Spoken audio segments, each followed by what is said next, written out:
So good morning guys, naririto tayo ngayon sa Sabela Village, Barangay Panungyanan. Tutur ko kayo sa aming village. And then this is the clubhouse. Ayan yung clubhouse kung saan dinaraos yung mga gatherings. And then kung kayo may mga special events, meron kami rito basketball court. So ayan po, napaka greeny ng area namin. And then merong swimming pool na kung saan pwede kang maligo, pwede kang mag-relax. So ito yung kabuuan ng amin. So napakalinis ng aming road. Talagang mini-maintain yung kalinisan ng road ng Sabela. Sarap mag-exercise dito dahil sobrang greeny and then sobrang maaliwalas yung weather.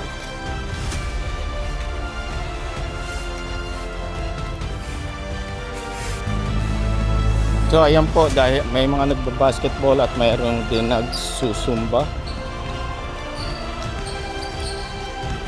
And then meron tayo rito ang rules and regulation kung kayo ay gagamit ng basketball court.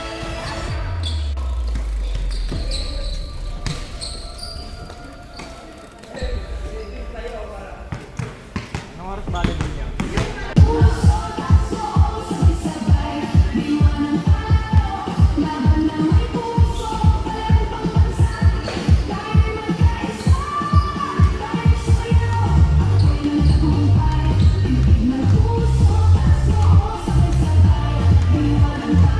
So ayan guys, meron nagsusumba, nag-exercise.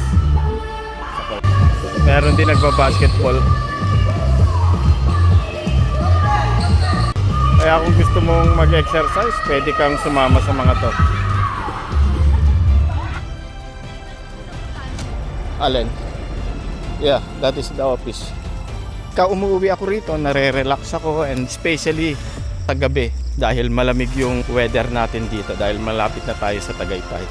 Yung pinaka entrance ng aming subdivision, yung phase 3, pero meron pa siyang isang gate doon. So ito lang yung speed limit dito sa subdivision, 30.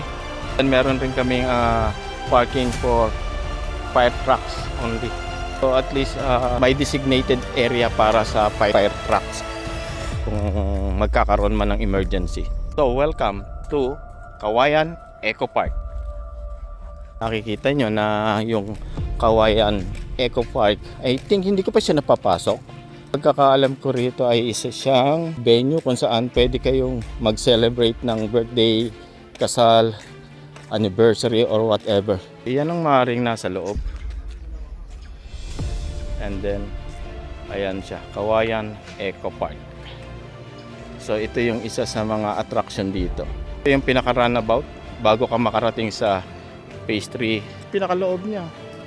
So ayan yung pinakaloob niya. So ang ganda. So ito guys, meron kaming guest parking kapag kayo ay bibisita sa Kawayan Eco Park. So meron tayong guest parking area. So ito yung kanyang guest parking area. So malawak. Actually maganda na yung development ng Sabela.